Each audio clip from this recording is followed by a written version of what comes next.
If your outfit is loud, your finances are probably loud too. And I don't mean that as an insult. I mean it as a warning. Because the modern world is obsessed with being seen. New cars, neon logos, hustle culture, limited drops, overnight success, viral wealth, flexing, proof, receipts. Everything is loud, and the thing nobody tells you is that loud is expensive. Not just financially, emotionally, mentally, spiritually, because loud is a performance, and performances don't build wealth, they burn it. So, if you've clicked on this video, I'm guessing you're tired. Not just tired in the normal way, but tired in that very specific modern way. Tired of keeping up. Tired of feeling like you're always behind. Tired of the constant pressure to buy the thing, wear the thing, upgrade the thing, become the thing. Tired of feeling like your life needs to look like a highlight reel just to be considered enough. And if that's you, you're in the right place. Because today we're talking about a kind of wealth that doesn't need to shout. The kind of wealth that doesn't need to prove. The kind of wealth that doesn't need to be seen. The internet has recently discovered an aesthetic for it. Something it's calling quiet luxury. You've seen it. Neutral tones. No logos. Clean silhouettes. Looking like you casually own a vineyard in Tuscany, even if you're just popping to the shops in the rain. But for me, this isn't a trend. It isn't a TikTok filter. It isn't a Pinterest mood board. It was simply my Gran Betty. And Gran Betty understood something most people forget. True wealth isn't the display of money. It's the endurance of value. Long before old money became a hashtag, Gran Betty was living the blueprint. And today, I'm sharing Gran Betty's secrets. Because the loudest person in the room is often the one with the emptiest pockets. And if you stay with me, I'm going to give you the exact filter Gran Betty used for everything. Clothes, money, even people. And it will change how you buy, how you invest, and how you move through the world. But first, let me introduce you to Gran Betty properly. Because Gran Betty wasn't just stylish. Gran Betty was composed. Gran Betty had a kind of calm that made you feel like the world outside was ridiculous. Like everyone else was sprinting, and Gran Betty was simply walking. Gran Betty was the only woman I knew who could make a 30-year-old tweed jacket look like it had just stepped off a Parisian runway. Not vintage, not thrifted, not retro, just correct. Gran Betty didn't buy outfits. Gran Betty made investments. And Gran Betty didn't do it in a dramatic way. Gran Betty did it quietly. The way you might water a garden. Patiently, consistently, knowing that the results come later. And Gran Betty's wardrobe wasn't large. That's what's funny. It wasn't a walk-in wardrobe with 1,000 options. It was a small, disciplined collection of things that simply worked. A few coats that could outlive most marriages. A few scarves that looked better with age. Shoes that had been resoled more times than I'd changed my mind about my personal style. Everything was chosen. Everything was intentional. Everything was built to last. And I remember the first time I realized Gran Betty didn't think like everyone else. I was younger. We were walking past a shop window. And there it was. A designer bag. Huge logo. Very loud.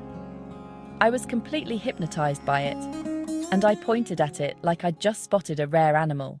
And Gran Betty just looked at me, calm as ever, and Gran Betty said, "Darling, if you can recognize the brand from across the street, they've paid for the privilege of using you as a walking billboard.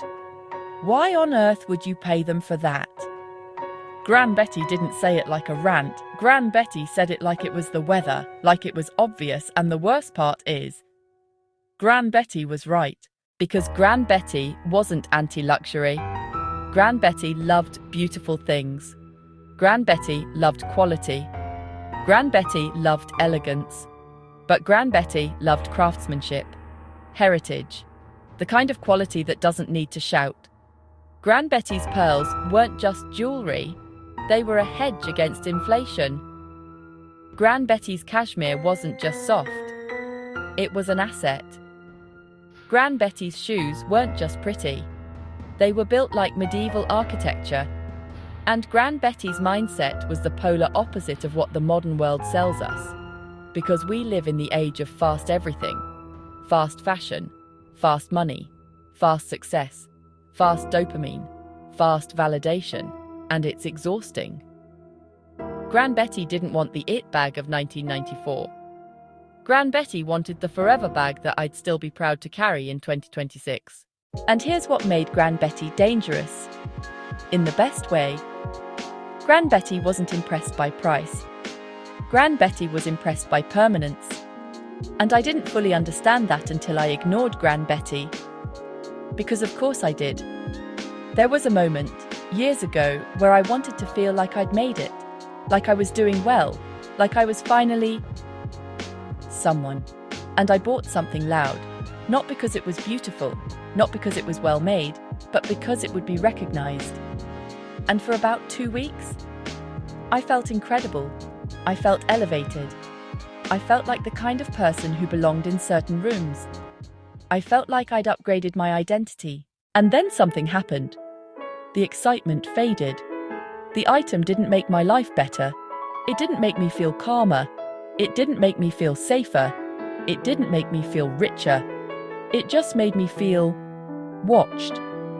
And after the high wore off, all I was left with, the reality. I'd paid a premium for a moment.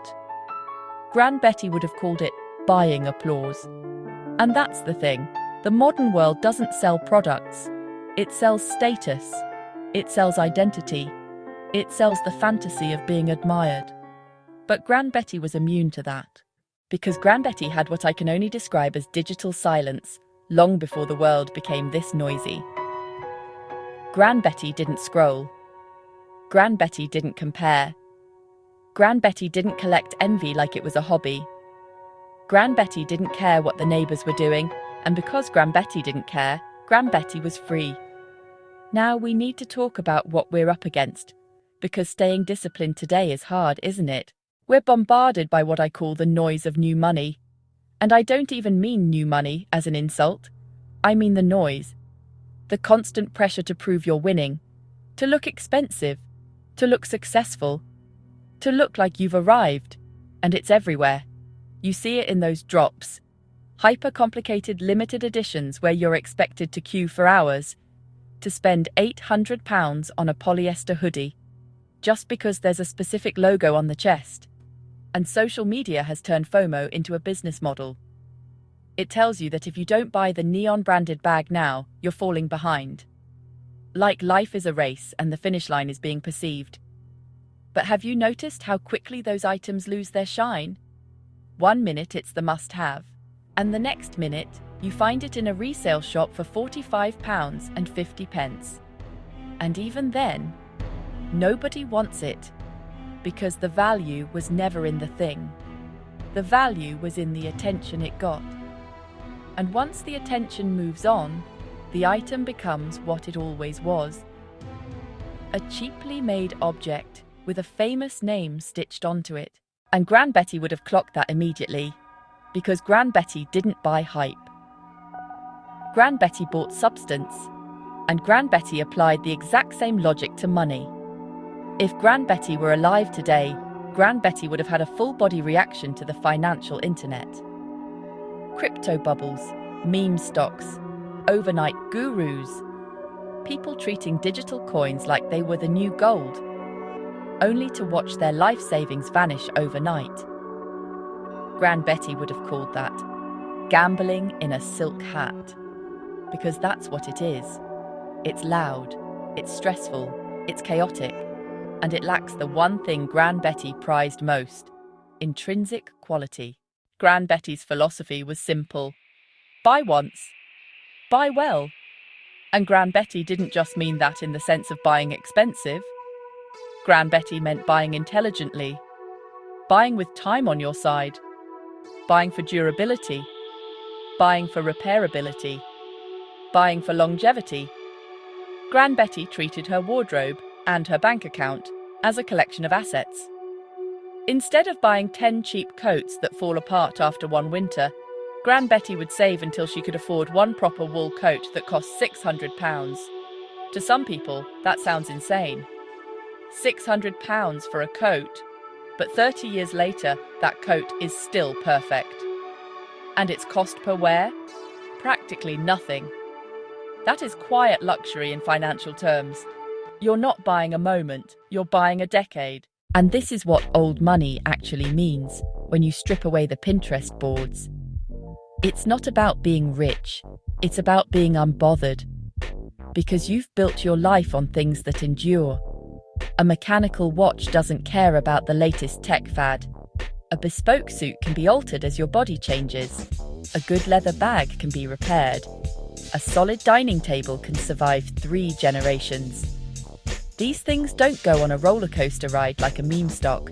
They don't spike, crash, and vanish. They just endure. And this is where Gran Betty's wisdom becomes more than an aesthetic. Because this isn't just about coats and handbags.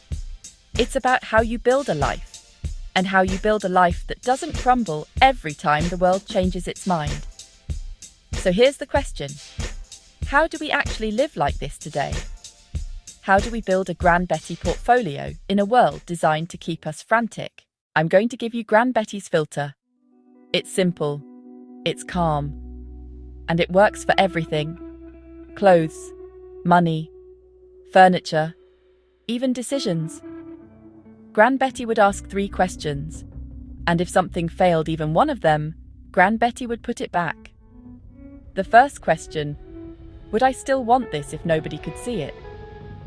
This one is brutal, because it instantly separates value from performance. A high-quality mattress passes. A logo belt often fails. A solid emergency fund passes. A flashy car you can't afford fails. If you only want it because other people will notice it, Gran Betty would say you're not buying the item. You're buying attention, and attention is the most expensive thing you can buy because it never lasts. The second question, can it be repaired? Gran Betty loved repairable things. Gran Betty trusted things that could be fixed, because repairability is a sign of real quality. Shoes you can resole, bags you can recondition, coats you can reline, watches you can service. And in money terms, this is the same. Gran Betty trusted systems that could survive mistakes, a diversified portfolio, an emergency fund, a long-term plan, not a strategy that collapses the second the market sneezes. The third question, would this pass the 3-generation test? Gran Betty used to say, if it couldn't theoretically be passed down to a grandchild, then it isn't luxury, it's distraction. And no, Gran Betty didn't mean you literally have to pass down every item you buy. Gran Betty meant, does it have endurance? Does it have weight? Does it have permanence? Does it have integrity? A heavy wool coat passes. A flimsy £700 hoodie doesn't. A sturdy company with decades of history passes.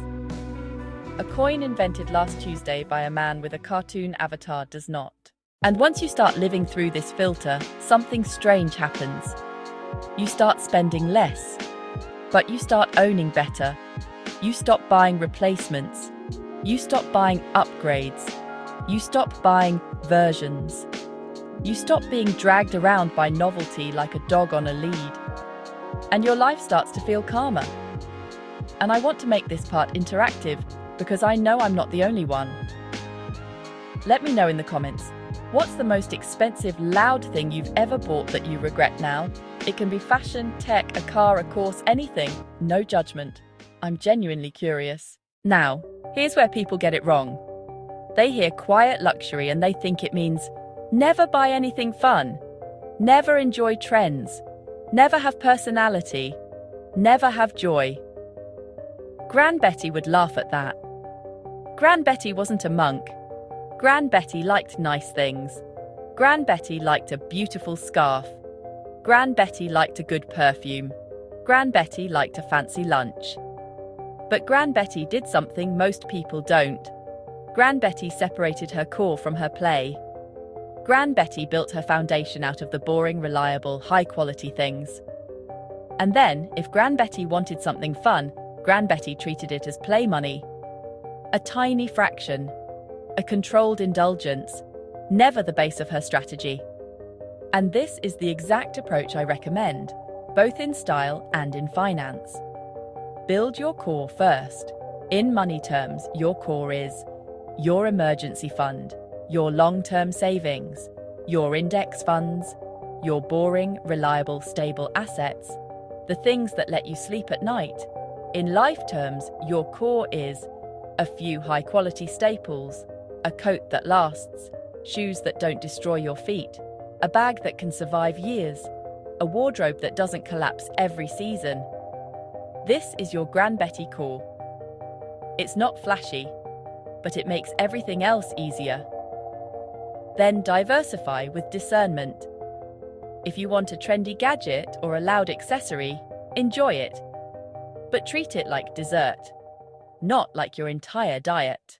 And finally, this is the hardest one. Remember that patience is an asset. Gran Betty never cared about quick wins. Gran Betty never cared about getting in early. Gran Betty never cared about being first. Gran Betty cared about being right. Gran Betty understood that real wealth is built slowly, quietly, consistently. And while everyone else is panicking about their diamond hands on a failing stock, you're sitting back, focusing on what actually lasts.